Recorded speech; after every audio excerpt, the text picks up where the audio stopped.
नमस्कार दोस्तों। अभी हम आए पटना की धरती ज्ञान बिंदु हमारे रोशन आनंद सर के पास।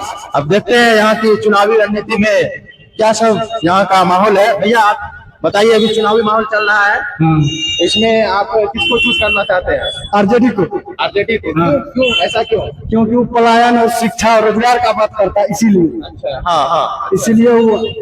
क्या लगता है आपको, आरजेडी सरकार जो तेजस्वी भैया बोले हैं उसमें कहे कि हम नौकरी पूरा देंगे, सभी को देंगे, क्या हो पाएगा? हो पाएगा? क्या कुछ 17 महीना में दिया है, 5 लाख तो हो सकता है। अच्छा, यानी विश्वास है। विश्वास है।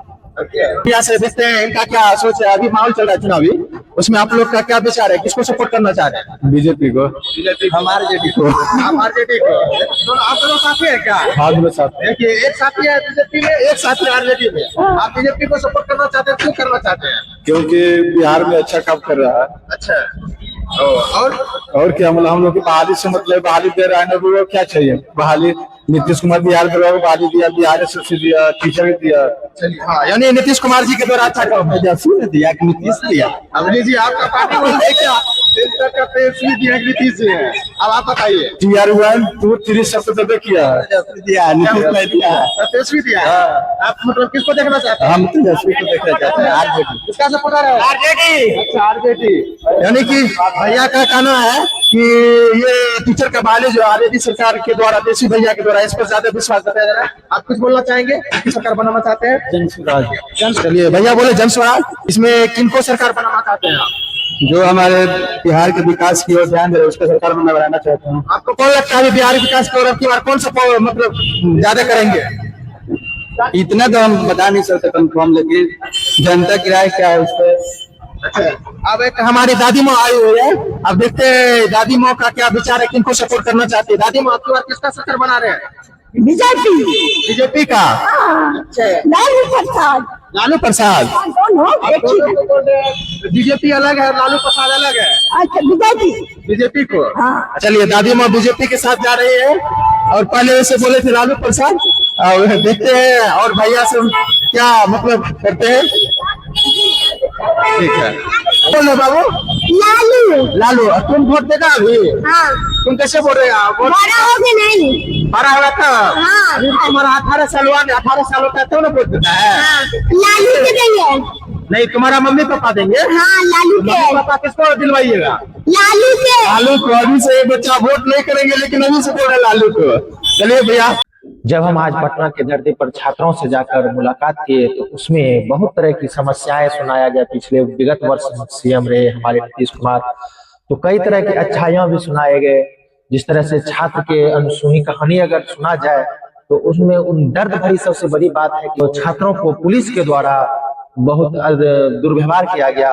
अब की बार जैसा कोई भी अपना मांग रखने जाता था, छात्र पर नहीं सुनाया जाता था, वहीं नहीं सुन के उस पर लाठी बरसाया जाता था। इस तरह से तमाम छात्र अपना दुख भरी दास्तां अपना पास रखे।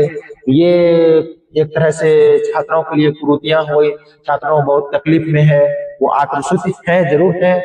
नीतीश कुमार का अच्छाई काम भी सुनाया गया है, पटना में भी मेट्रो बनाया गया, ये अच्छाइयां हैं। बहुत तरह हर जगह लाइट की सुविधा दे दिया गया, लगभग गांव-गांव में बिजली भी पहुंचा। ये नीतीश कुमार के एक अच्छे कार्य भी हैं।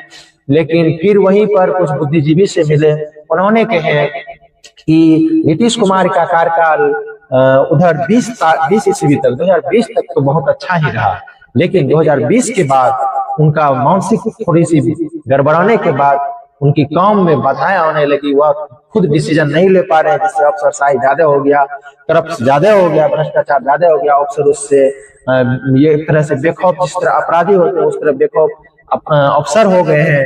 हमारे राज्य के मुखिया जब अपना कार्य सही से नहीं कर पाते हैं, निर्वहन नहीं कर पाते हैं, सही से डिसीजन नहीं ले पाते हैं, तो वहां पर कहावत जरूर है, घर फूटे गमार लूटे, तो वहां अफसर अपना अफसरशाही दिखाने लगे। उसी तरह से युवाओं ने यह भी कहा कि 17 महीने में तेजस्वी यादव जो रहे थे आरजेडी की सरकार, उसमें भी कोई एक तरह की गलत काम नहीं, ज्यादातर अच्छाई ही काम किया गया। जैसे कि वो तेजस्वी यादव खुद ना रात देखते थे ना दिन देखते थे, रात में ही 9 बजे गाड़ी लेके चल जाते थे सरकारी अस्पताल घूमने के लिए, परीक्षण के लिए। तो उस तरह से थोड़ी सुधार आया था, वही होना चाहिए। तभी तो डॉक्टर सरकारी अस्पताल में अभी जो जैसे जा रहा मरीज पड़ा है, मृत्यु हो जाता है, उसका कोई रिस्पॉन्स नहीं, डेड बॉडी किधर है, यहाँ तक कि डेड बॉडी मृत्यु हो जाने के बाद भी गरीब से पैसा खींचा जाता है। आखिर इस पर कार्रवाई नहीं होगी तो फिर इसी तरह चलेगा। तो इसमें उसकी चर्चा हुई और यह सराहनीय कार्य है उनका, ये भी सही बात है। इस तरह से चर्चाएं तमाम की चर्चाएं हुई। अब देखने की बात है कि भविष्य में इनकी सरकार बनती है। वहीं एक पक्ष आरजेडी उम्मीदवार तेजस्वी यादव जी युवाओं को रोजगार देने के लिए बहुत बड़ी ऐलान किए हुए हैं, तो वहीं दूसरी तरफ 1 करोड़ युवाओं की योजनाओं की नौकरी देने के लिए। तो लेकिन कुछ आदमी, शब्द नहीं बोलना चाहूंगा नरेंद्र मोदी के बारे में बोले तो, लेकिन हाँ उनमें भी कुछ त्रुटियां होने लगी है पहले की तरह से।